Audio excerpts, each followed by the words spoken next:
Radio Dakar 90.3, iRadio Thiès 97.7, iRadio Saint-Louis du Sénégal 95.2. Après un an de pouvoir, quel bilan sur les plans politiques, économiques et sociaux de la nouvelle administration, la marche des institutions, la situation économique et la situation sociale? Quelle perspective dans un contexte national et international chamboulé? Pour aborder toutes ces questions, l'Air du Temps reçoit ce dimanche 23 mars 2025 Dr Abdourahmane Ba, expert en développement international, politique publique, suivi, évaluation et management, et Babou Biram Faye, journaliste communicant, journaliste d'investigation formé par la Banque mondiale. L'Air du Temps, c'est ce dimanche de 10h à 11h avec Alassane Sambadji. Dimanche 23 mars 2025, merci d'être à l'écoute de l'Air du Temps. Que ce soit donc aujourd'hui Dr Abdourahmane Ba, qui est expert en développement international, politique publique, suivi, évaluation et management. Babou Biram Faye, journaliste communicant, journaliste d'investigation formé par la Banque mondiale. Il a travaillé dans beaucoup d'organes ici au Sénégal. Merci, messieurs, d'avoir accepté notre invitation. Nous voilà, on est le 23 mars aujourd'hui. Demain, c'est le 24 mars, qui concrétise l'élection de Bassirou Diomaye Faye à la tête du pays. Le 2 avril, il avait prêté serment. Alors, sur le plan politique, Babou Biram Faye, quel bilan peut-on faire de cette année d'alternance au Sénégal? Alors, merci bien Alassane, merci aussi au docteur Ba. Décidément, je disais tantôt que je suis entouré de deux Alpulaar. Il y a quelque chose qui s'est passé dans les coulisses. Monsieur Ba a accepté que c'est moi le roi aujourd'hui. Oui. Donc, je suis vraiment ravi d'être parmi vous aujourd'hui. Merci. Et donc, pour parler de bilan, je pense que il est important de faire un peu un retour en arrière sur ce qui s'est passé avant donc d'en arriver là. Parce que le 24 mars est quand même ce qui s'est passé avant le 24 mars est très important. Il s'agit d'un processus qui a débuté pratiquement, disons-le, peut-être partons de 2021 par exemple. Parce que de 2021 à 2024, c'est apparemment les années charnières qui ont abouti à cette élection du président Bassirou Diomaye Faye à la tête de la République du Sénégal. Il y a eu beaucoup de péripéties, il y a beaucoup de choses qui se sont passées, mais on va juste prendre la date que vous avez dit, c'est-à-dire le 24 mars. Ce qui l'a un peu précédé, c'était un peu les promesses. À un certain moment, en 2024 d'ailleurs, au cours d'une interview, j'avais demandé à ce que les opposants, notamment M. Ousmane Sonko et Bassirou Diomaye Faye, fassent attention aux promesses électorales. Parce que s'il s'agit de faire un bilan, on part de ce que les gens ont promis aux Sénégalais pour voir exactement s'ils ont tenu promesse ou non.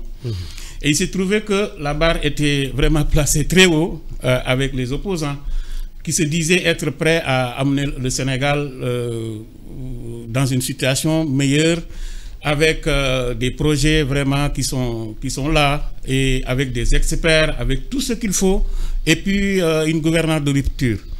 Alors aujourd'hui, un an après, nous devons donc nous poser la question à savoir, est-ce que les promesses ont été tenues? Pour le moment, il y a problème. Il y a beaucoup de choses peut-être qui sont bonnes, mais il y a beaucoup de choses qui sont moins bonnes et beaucoup de choses qui ont été promises et qui n'ont pas été respectées pour le moment. Sur le plan politique, qu'est-ce qu'on peut retenir? Oui, sur le plan politique, c'est de ça qu'il s'agit. D'ailleurs, c'est sur le plan politique où le bas blesse bien parce que on ne peut pas remplacer, par exemple, une attitude par la même attitude. C'est-à-dire,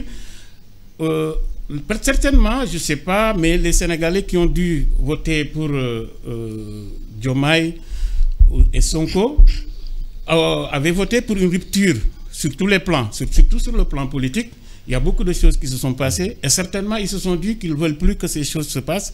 Mais est-ce que ces choses-là qu'on était en train de vivre sont-elles là ou non? Moi, je pense qu'il y a beaucoup de choses qui sont encore là. Et sur le plan politique, je pense qu'il y a beaucoup de choses à revoir. Monsieur Ba, par rapport à cette remarque sur le plan politique, qu'est-ce qu'on peut retenir? Surtout la loi sur l'amnistie qui a été posée sur la table, controversée pour le moment. Chacun parle de loi interprétative, de pas abrogation totale ou abrogation partielle. C'est une polémique. Oui, merci bien, monsieur Diop. C'est un grand plaisir de vous retrouver sur ce plateau. Merci mon roi Faye.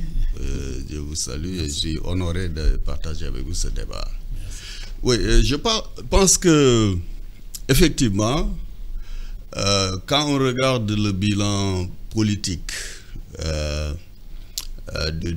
du régime Diomaye après un an suite à son élection sur la base de la coalition présidentielle Diomaye, beaucoup de choses, comme M. Faye l'a dit, se sont passées.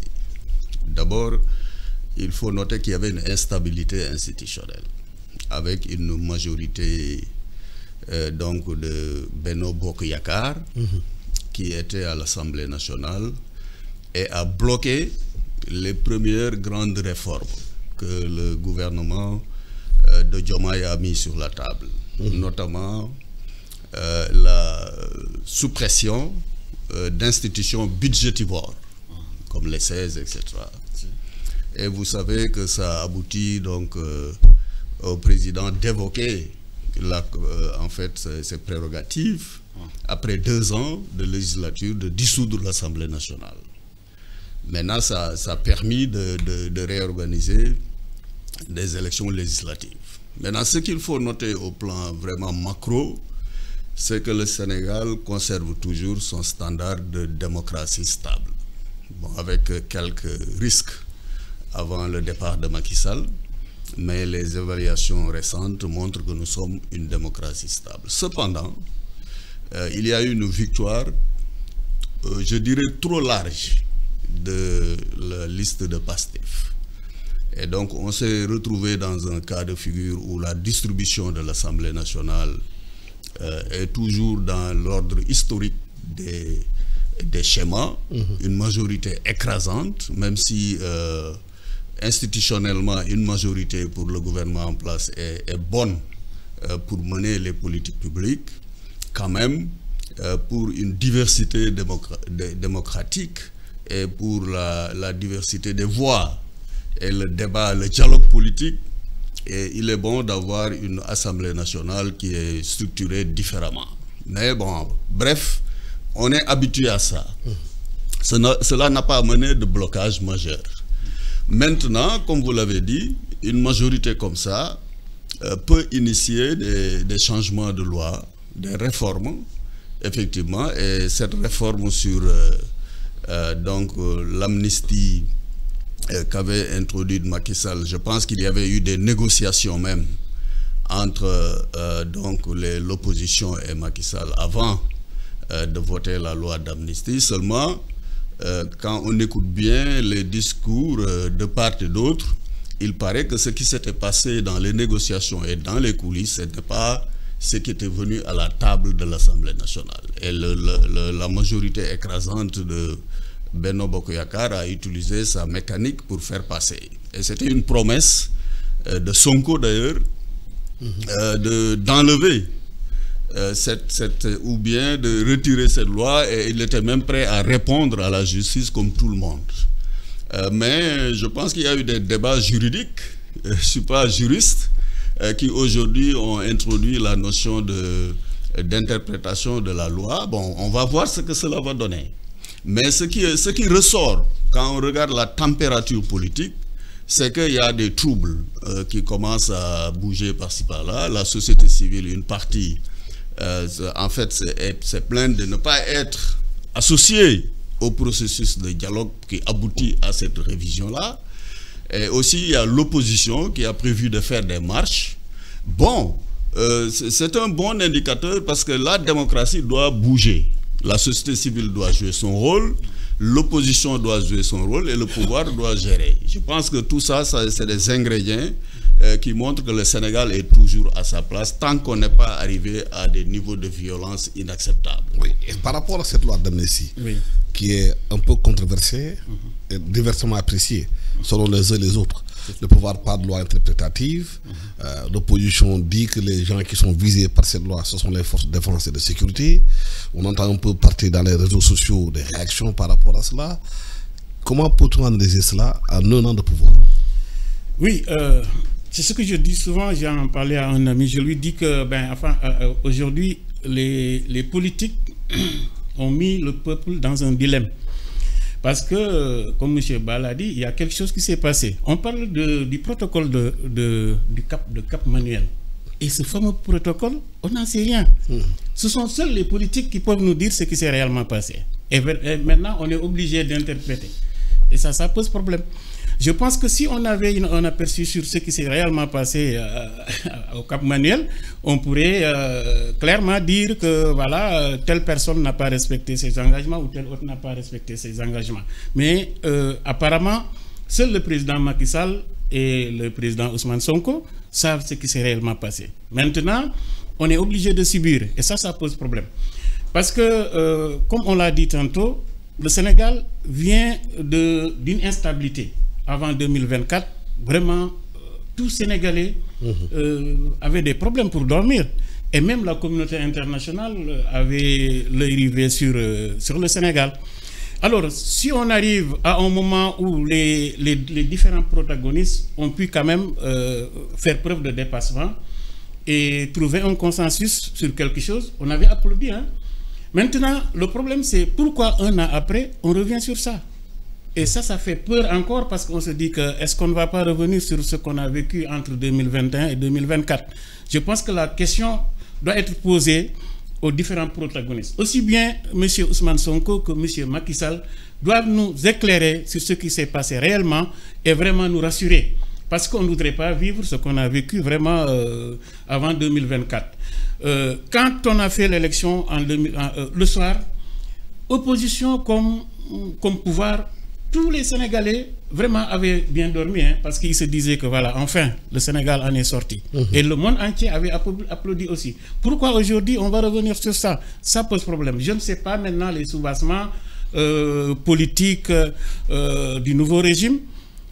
S'il s'agit de dire aux gens, ben voilà, moi-même je suis concerné, il faut enlever cette loi et je suis prêt à répondre. Je pense que c'est pas... En fait, moi je pense que c'est un langage politicien, hein, parce que je ne peux pas imaginer aujourd'hui qu'un Ousmane Sonko quand même ou un Bassirou Diomaye puisse revenir aller répondre à la justice parce que tout simplement on l'a accusé de quelque chose. Non, franchement. Peut-être c'est une manière de vouloir faire quelque chose qu'ils ne nous ont pas dit.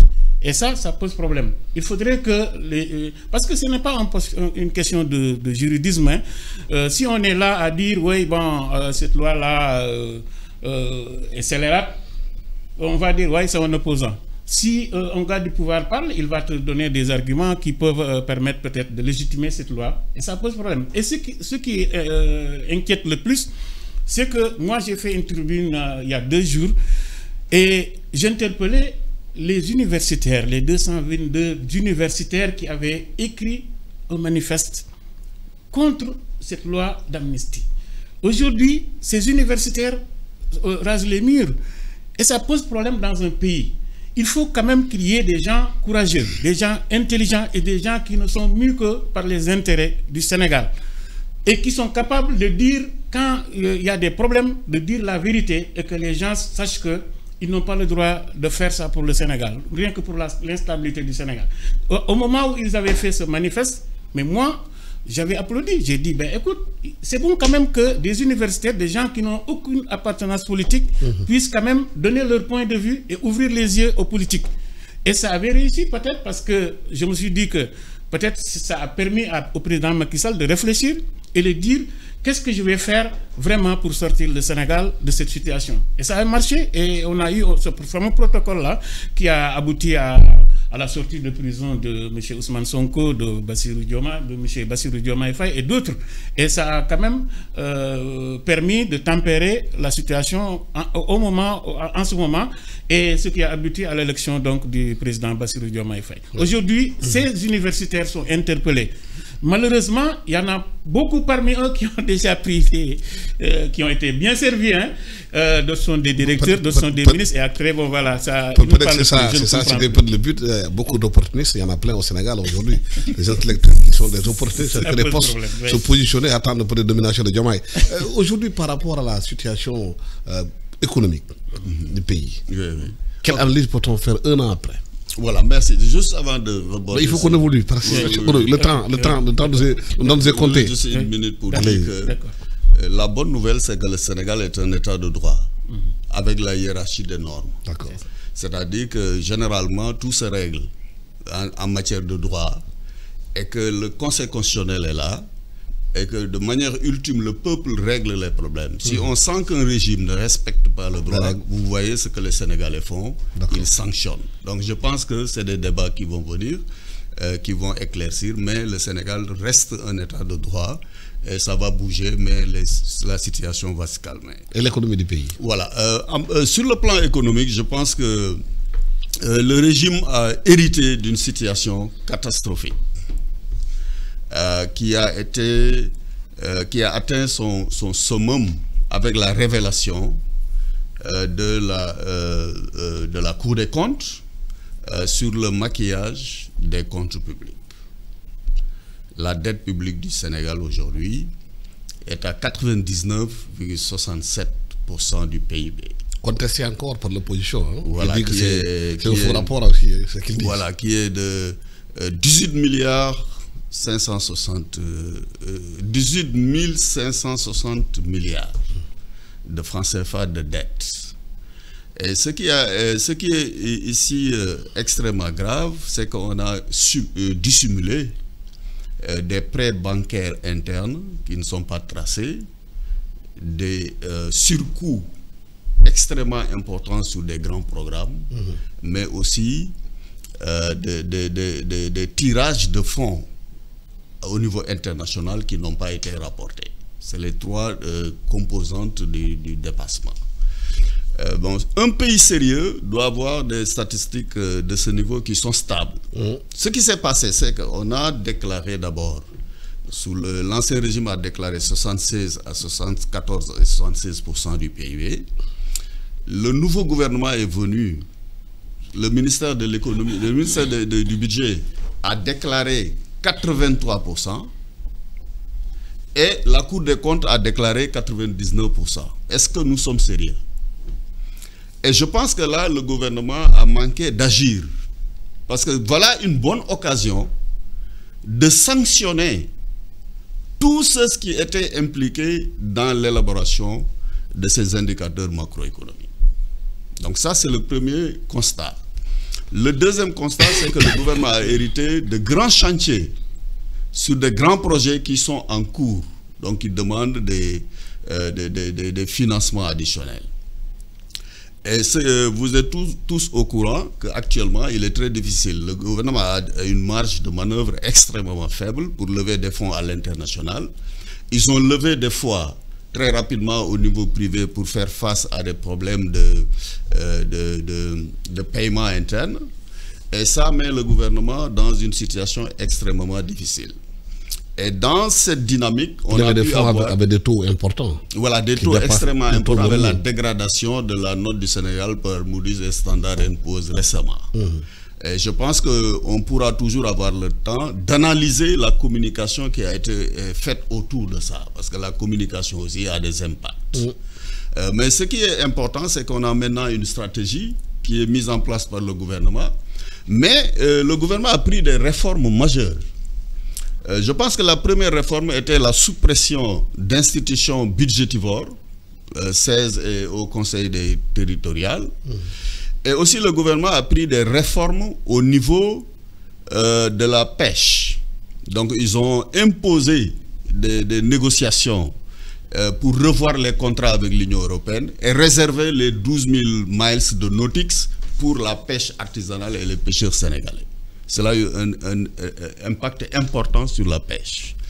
Et le gouvernement aussi a démarré la renégociation des contrats pétroliers. Et vous savez que le président de la République l'avait déclaré dès son élection que sur la base de la Constitution qui dit que les ressources naturelles appartiennent au peuple, il va essayer de revoir tous les contrats pour voir si les contrats sont alignés avec ces dispositions de la Constitution. Ce n'est pas une chasse aux sorcières. Maintenant, une commission a été mise en place. Il y a eu des analyses qui sont en train d'être faites.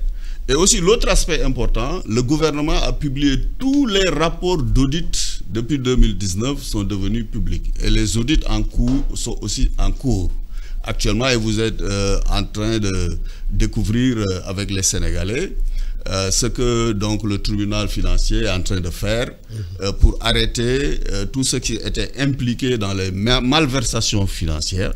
Et donc cela fait qu'au niveau international, le Sénégal a une posture aujourd'hui respectée. C'est un pays sérieux qui donne des bonnes statistiques, mais aussi qui fait une gestion rigoureuse des finances publiques. Ça, je pense que c'est extrêmement important. Un an après, les Sénégalais de Mbadakhoune, de Niakhar ou de Fongolembi ou de Tambacounda, comment ils analysent la situation économique? Est-ce qu'il vit mieux? Est-ce qu'il vit mieux? Voilà, c'est ça le problème. Parce qu'en fait, moi quand même, je suis journaliste. Je parle des faits. Je ne suis pas économiste et j'ai horreur des chiffres d'ailleurs. Comme M. Ba, certainement, il est statisticien. Il s'y connaît très bien. Mais en fait, ce qui est important, c'est ce que vous avez dit. C'est-à-dire, on n'a qu'à interroger le peuple. C'est tout, hein? C'est le meilleur baromètre. Est-ce que le paysan de Niakhar ou de Diakhao ou le simple citoyen de Diakhao ou de Niakhar, qu'est-ce qu'il pense de la situation du pays?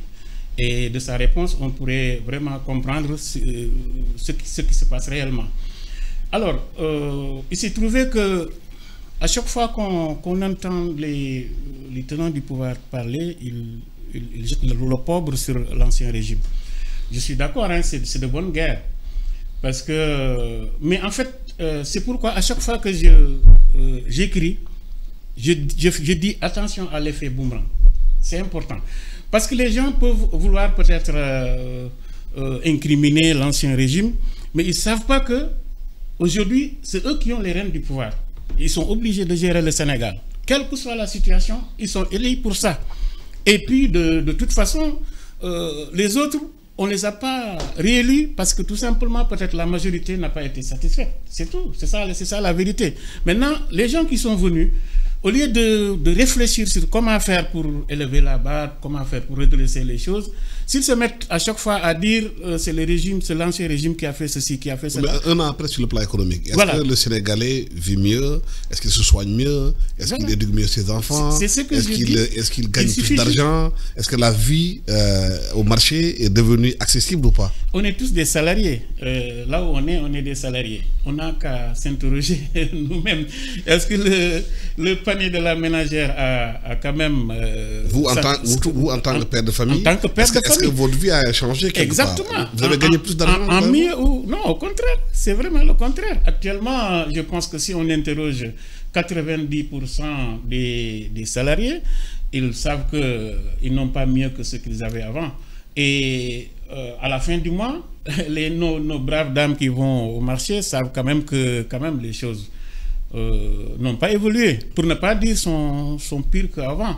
Maintenant, je pense que ce qu'il fallait faire, c'est d'essayer de voir comment faire peut-être pour améliorer la vie des Sénégalais concernant la cherté de la vie, le prix des denrées de première nécessité, le coût de l'électricité, le coût de l'eau.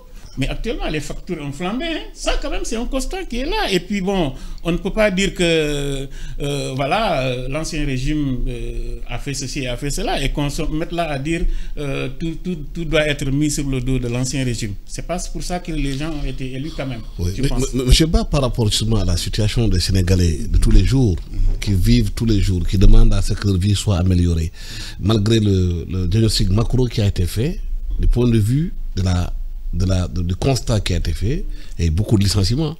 beaucoup de Sénégalais qui ont été renvoyés, des contractuels, les contrats ont été arrêtés, des entreprises qui ont déflaté beaucoup de gens, qui n'arrivent pas à s'en sortir, la dette intérieure avec le BTP 350 milliards qui ne sont pas encore payés, et beaucoup de Sénégalais mettent la clé sur le paillasson.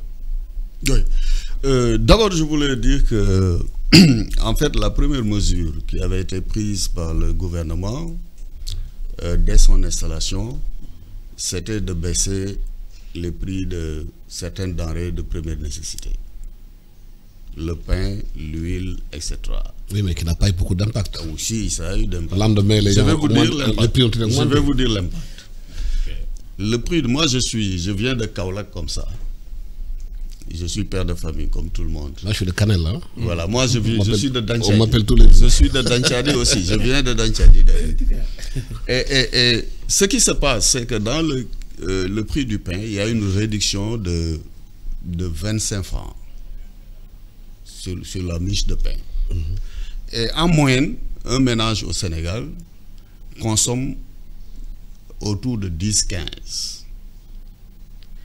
Donc, il suffit simplement de multiplier 25 francs par 15 par jour et par mois. Vous verrez qu'il y a une grande économie au niveau des pères de famille sur le pain. Le pain qui est un des aliments les plus essentiels au Sénégal. Oui, tout le monde, surtout les serrères d'ailleurs. Mais au même moment, M. Ba, il y a eu le licenciement. C'est là qu'ils devaient acheter le pain, c'est là qu'ils achetaient le pain à 25 francs, on peut les moins de les acheter. Et j'arrive sur ça par étapes. Voilà, maintenant il faut savoir aussi que qui fait des bonnes omelettes casse des œufs. Il y a des agences budgétivores, le gouvernement a fait un audit de la fonction publique, et vous savez bien qu'au Sénégal, d'ailleurs, il y a une réforme de fonction publique qui est en train d'être préparée, que moi je suis très pressé de voir. Moi, je pense qu'on n'a pas encore même nettoyé et réorganisé la fonction publique pour la rendre efficace et efficiente. Moi, je pense qu'il y a toujours des coupures à faire.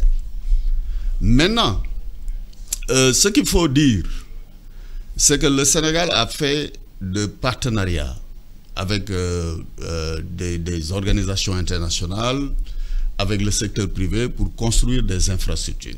Il y a eu l'éducation. Vous ne répondez pas à mes questions. Moi, je parle de licenciements qui ont eu lieu.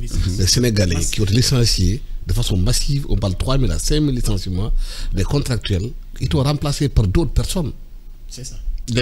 Oui, bien sûr, on a remplacé des Sénégalais en disant qu'ils étaient des militants de la PR, remplacés par les militants du PASTEF. C'est ça que les gens disent, de façon claire et nette.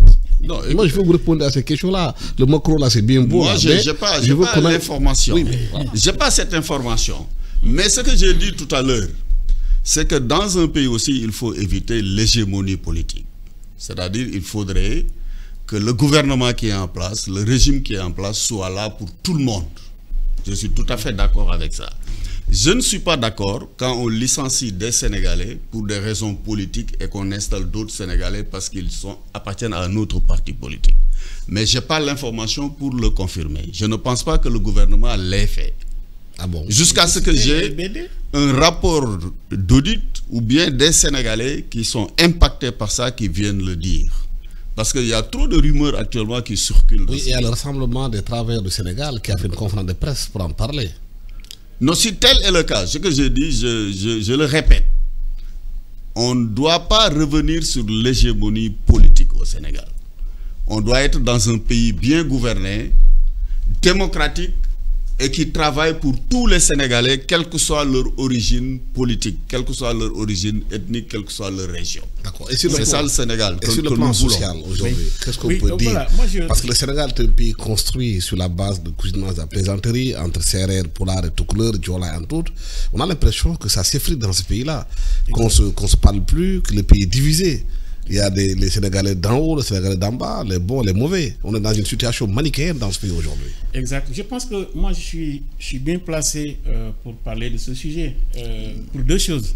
D'abord, parce que je suis sérère et je suis au milieu de Alpolar.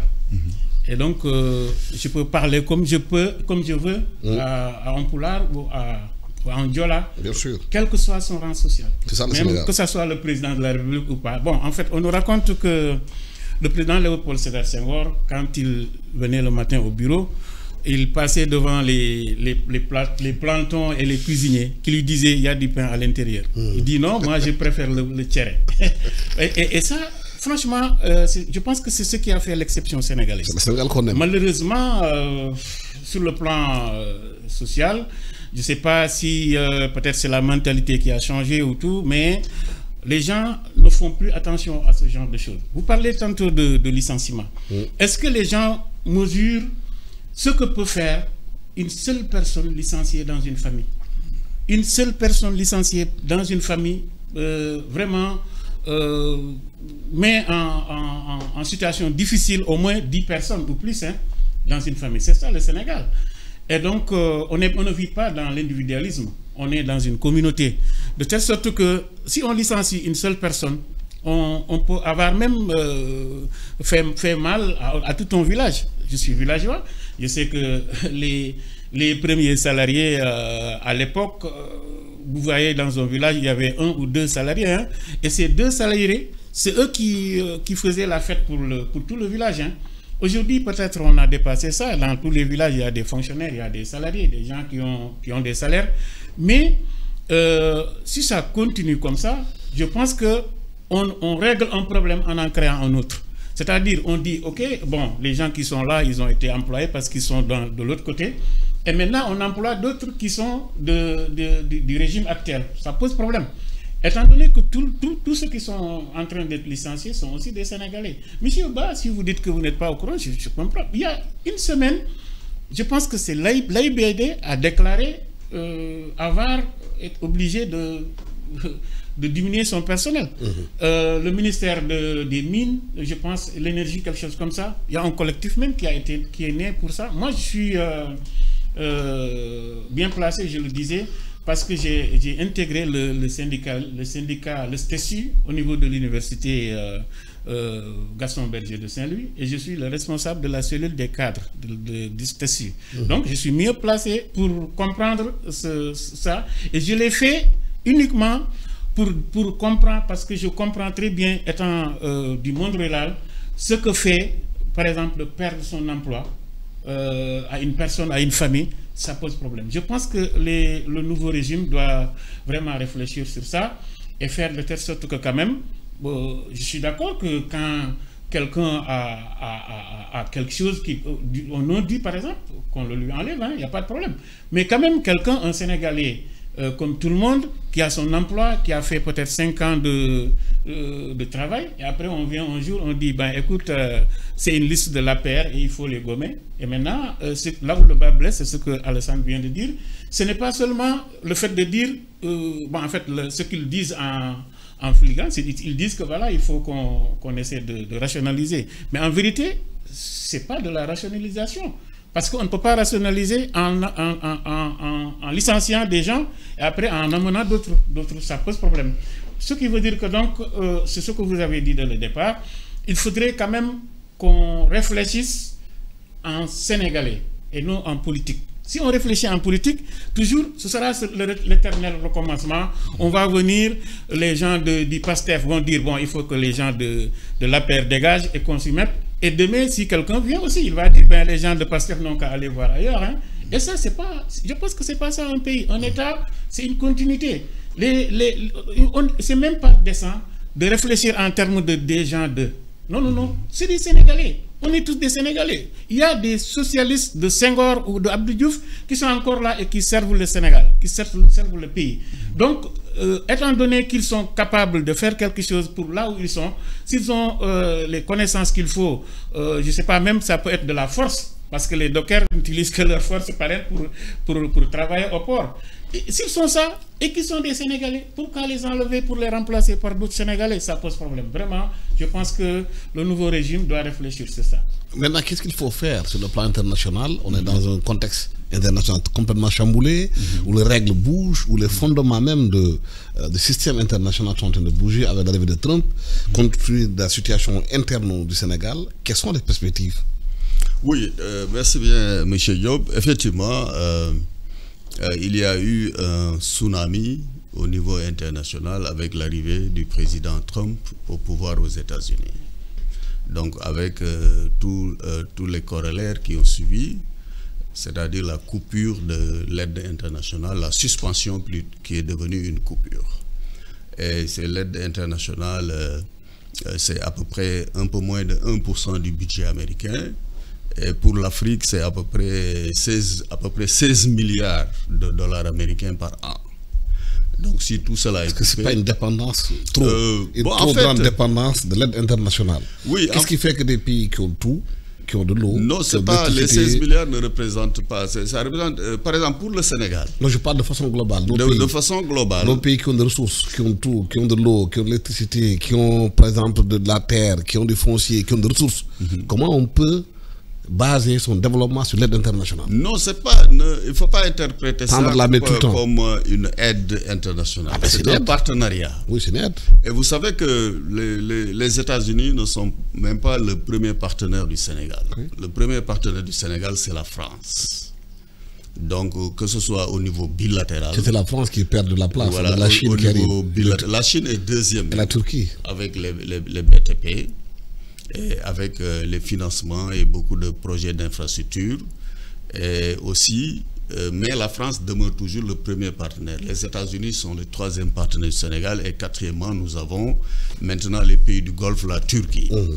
Et donc, ce qu'il faut retenir, c'est que effectivement, le contexte international est complexe. Nous avons le Sahel ici à côté de nous, avec la crise de la CEDEAO. Et nous avons aussi la nouvelle guerre qui s'est déclenchée presque en RDC. Bien sûr. Et nous avons la crise de l'Ukraine. Donc maintenant, dans tout ce contexte mondial, c'est que la diplomatie sénégalaise s'est recentrée un peu. Par exemple, nous avions une diplomatie plus alignée vers l'Occident. Mais maintenant, avec le nouveau régime, on a un recentrage sur la souveraineté. Et vous voyez même que l'appellation du ministère des Affaires étrangères, on a mis d'abord l'intégration et ensuite Affaires étrangères. Tout à fait. Donc cela montre que le Sénégal, maintenant les pays africains sont plus tranquilles avec nos voisins surtout.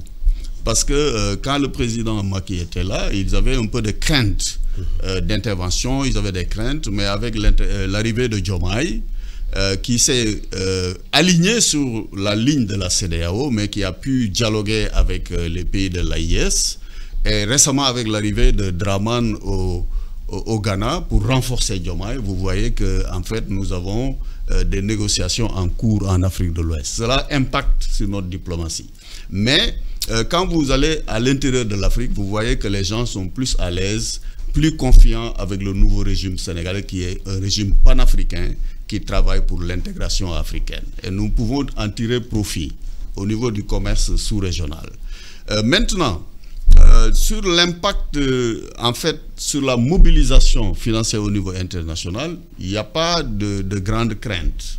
Le ministre de l'économie l'a dit, le Sénégal va rebondir très vite et accéder au financement international et revoir sa note, en fait, améliorée. Mais aussi, nous avons, avec la diplomatie... Il y a Moody's et qui disent que la perspective sénégalaise est négative. Et non, Moody's a dégradé, et Standard Poor's ils ont dégradé aussi. Mais je dis que sur les perspectives économiques, parce que le Sénégal est devenu un pays producteur de pétrole à partir d'août 2024. Mais pourquoi Moody's parle de perspectives négatives alors? Non, de perspectives à court terme. Mais le Sénégal, ce qui est les perspectives sur la croissance économique, c'est un bond en 2025 entre 9 et 10%. Avec le Sénégal qui produit le pétrole, et à partir du 31 décembre 2024, on produit le gaz. Donc on est entré dans la première phase de gaz qui est la phase d'exportation. Donc cela va impulser la croissance au Sénégal. Maintenant, le défi du régime, c'est d'utiliser cette perspective-là et de renforcer aussi la fiscalité. N'oubliez pas que le gouvernement de Sonko a apporté beaucoup de réformes et de changements dans la fiscalité en éliminant donc les exonérations insensées, en renforçant trouvant des niches mais aussi en introduisant de nouveaux partenariats avec les pays du Golfe pour amener vous avez vu récemment qu'il y a eu beaucoup d'interventions de l'Arabie Saoudite avec des accords de financement pour booster l'économie. Et donc, pour les perspectives sont positives. Mais comme j'ai dit, qui fait des omelettes casse des œufs. On est en baseline depuis les premiers 6 mois de 2024. Le Sénégal, le gouvernement a réussi la prouesse de ne pas entrer en crise. Parce qu'avec l'héritage que Macky Sall a laissé en place, si ce n'était pas bien géré, on serait même en situation de non-paiement. Mais le gouvernement a pu faire la prouesse de maintenir même les bourses sociales et d'élargir l'assiette. Les bourses sociales ne sont pas payées. Non. Attendez, maintenir, c'est pas supprimé encore. Oui, ils sont en train de faire... Mais oui, les populations hier... Parce que tout à l'heure... Attendez, hier, on a eu l'information au niveau des villages que les bourses familiales ne sont pas payées. Oui, même si elles sont maintenues. Non, écoute, il faut qu'on se le gouvernement a dit qu'ils sont en train de faire de l'audit. Voilà, oui, exactement. Mais c'est suspendu pour le moment. Ils n'ont pas supprimé. Les populations qui avaient ces bourses familiales-là... Ils ne sont pas supprimés. Attendez, les populations qui avaient ces bourses familiales-là, qui vivaient avec en ce moment, nous sont sevrés de ces bourses. Ils n'ont pas encore de bourse, ils n'ont pas payé. Mais l'information, c'est que la bourse familiale n'est pas supprimée. On n'a pas dit ça. Personne n'a dit qu'elle est suspendue. On nous a dit qu'elle est supprimée, qu'elle est suspendue. Les gens ne sont pas payés. Pour voir plus clair. Oui, mais ce n'est pas le seul secteur où il y a des suspensions pour voir plus clair. Oui, mais les bourses familiales, c'est quand même sensible pour les populations. Parce que quand on hérite de cette situation-là, avec un régime qui cache des chiffres, qui fait de fausses déclarations, et qui recrutait politiquement. Et moi, je fais bien la différence. J'ai dit tout à l'heure, je n'étais pas au courant qu'on a licencié des personnes pour faire remplacer avec des pastéfiens. Mais, pour les agences comme l'aéroport et d'autres agences, si leurs dirigeants sentent qu'il faut faire des changements dans le staffing pour rendre leur agence plus performante, nous sommes d'accord. Absolument. Ça, c'est le management qu'ils sont en train de faire. Sur la situation internationale qui est compliquée avec Trump qui est venu, qui a chamboulé toutes les règles internationales, voilà, comment le Sénégal pourrait se réajuster par rapport à ça? En fait, c'est ça. Bon, moi, parfois, je suis un peu traditionnaliste. Je réfléchis comme on m'a éduqué. C'est-à-dire, je me suis dit qu'on n'a pas besoin de trop réfléchir sur une situation. Quand une situation arrive, il faut juste dire, ben voilà, qu'est-ce qu'il faut faire et trouver le moyen le plus sage, le plus rapide pour sortir de cette situation. Le monde est bouleversé, ça c'est clair. Et ce n'est pas pour rien que Trump, par exemple, s'offre les services d'un Elon Musk, par exemple. Parce que c'est normal. Avec tout ce qu'on peut dire sur ce monsieur-là, quand même, peut-être Trump a pensé que c'est un besoin pour lui. Le Sénégal aussi, comme tout autre pays, doit s'organiser en conséquence. Je pense qu'à un certain moment, il y a quelque chose qui nous retarde trop. C'est le carcan académique. Parfois, vous voyez des gens qui sont là et qui sont autour des dirigeants, des décideurs, et qui ne font que dépoussiérer leurs cours et qui parlent de manière vraiment à vouloir changer le monde alors que ça ne marche pas. Nous sommes des Sénégalais. On est au Sénégal. On a élu un homme, c'est le président Bassirou Diomaye Faye, qui a pris comme Premier ministre M. Ousmane Sonko. On ne leur demande pas grand-chose. C'est de réfléchir sur comment faire pour s'adapter à la situation du monde. Maintenant, quand il faut dire aux Sénégalais, par exemple, laissez le riz et prenez le mil, par exemple, il faut vous nourrir du couscous. Mais je pense que les autres là qui ne connaissent pas le couscous n'ont qu'à venir dans le Sine pour comprendre comment on fait le couscous. C'est aussi simple que ça. C'est-à-dire, pour être terre à terre, on a besoin de solutions immédiates et claires, opportunistes et pratiques. Maintenant, si on se met là à dire, c'est ce que j'ai dit tantôt, si on se met là à dire l'ancien régime a fait ceci, a fait cela, et en ce moment-là, nous on est là, les populations se meurent. Je pense que ce n'est pas de ça qu'on a besoin. On a la chance d'avoir élu, en tout cas, le président que je connais, qui est issu du monde rural, qui est un villageois, qui connaît la réalité du monde rural, et qui sait très bien que ce n'est pas Dakar qui est le baromètre du Sénégal. Pour diriger ce pays, il faut connaître le Sénégal, il faut connaître la société sénégalaise, comment elle marche. Si toutefois ces gens-là devaient être obligés à aller au monde rural, par exemple dans les villages, pour poser des questions directement aux populations, mais vraiment, je ne pense pas qu'ils puissent dire à ces gens-là, non, on vous donne un délai, c'est pas grave parce que c'est Macky Sall qui a fait ceci, qui a fait cela. Ils vont vous dire, mais on vous a élu pour ça. Et aujourd'hui, ils n'attendent que comment faire pour nourrir leur famille, comment faire pour avoir de bonnes semences, comment faire pour nourrir leur bétail. C'est ça le véritable problème. Maintenant qu'on élit vienne pour nous dire, bon voilà, il y a telle chose, ils coupent, je regarde ceci, je regarde. En ce moment-là, ils vont faire comme ce que disait le vieux, mais attends-moi, je viendrai t'amener 2 poissons parce que j'ai un poisson, demain j'amènerai 2 poissons. Mais le vieux a dit, mais avant que tu n'arrives, je peux mourir. Donc c'est ça le véritable problème. Il faut que les gens sachent que tout est urgent actuellement dans ce monde-là et qu'ils s'organisent vraiment pour regarder ce qui peut améliorer le train de vie des populations sénégalaises. Au lieu de vraiment... Sur le plan interne, comment le Sénégal doit se réajuster par rapport à la nouvelle donne internationale? Je pense qu'il y a une erreur d'approche dès le départ.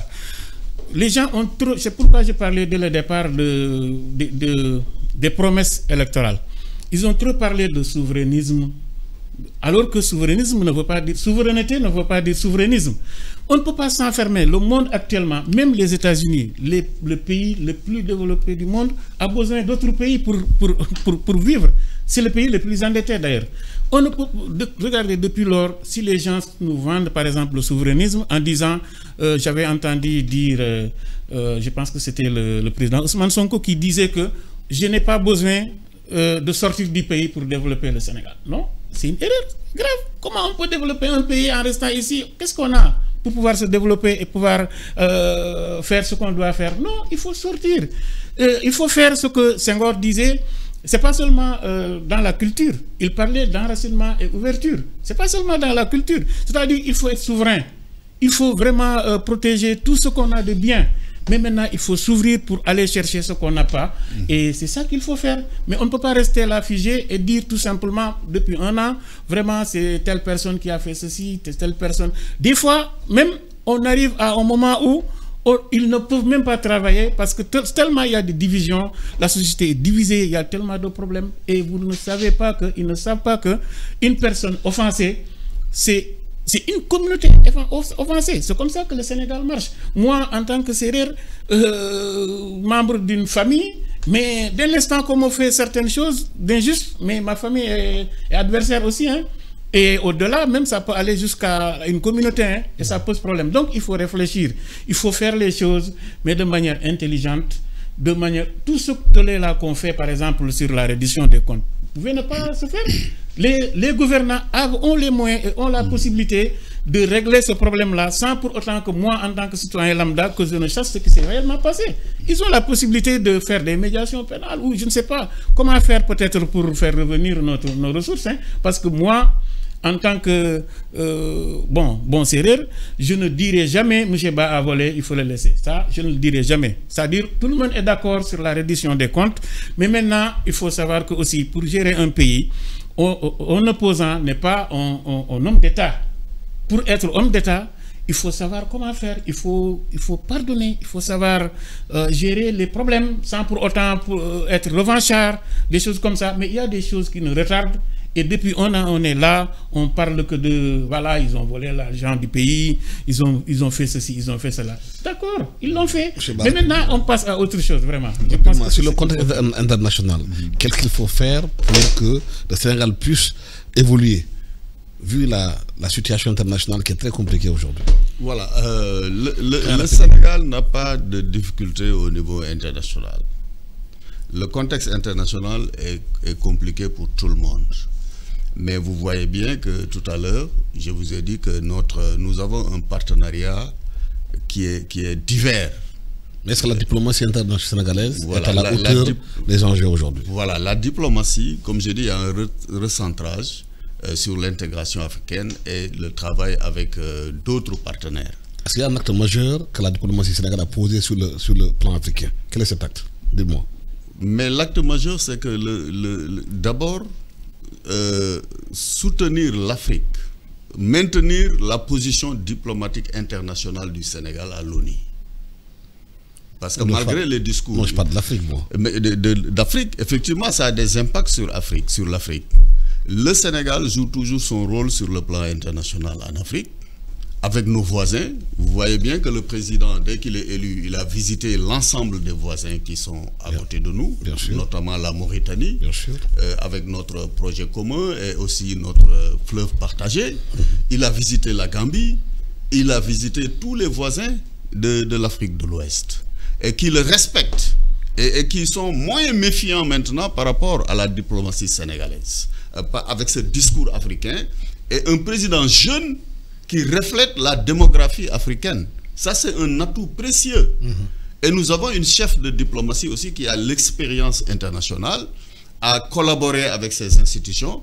Et vous voyez la pénétration que le Sénégal a faite au niveau du Proche-Orient, en mobilisant des partenariats avec le Koweït, avec tous ces pays, l'Arabie Saoudite. Donc la diplomatie est au beau fixe au Sénégal aujourd'hui. Si on notait la diplomatie passée et la diplomatie actuelle, nous avons un meilleur profil actuellement de diplomatie, même si le chef de l'État lui-même n'a pas encore joué tous ces rôles que Macky Sall avait joué comme dirigeant de l'Union africaine, etc. Voilà. Mais ça va venir, nous sommes juste à la première année. Voilà, le temps que vous avez parti est terminé, il est pratiquement 11h plus de 2 minutes. Assam Top, tu m'excuseras pour avoir abusé ton temps. Merci à mes invités, Abdrahman Ba, qui est spécialiste de politique publique. Merci à Birom Faye, journaliste d'investigation. À la technique, Amadessi, micro Alassane Sambodio. Excellent dimanche à tous. E-Radio, c'est votre radio, ici et ailleurs. La radio est une imagination. La vôtre. Bienvenue sur E-Radio. 90.3.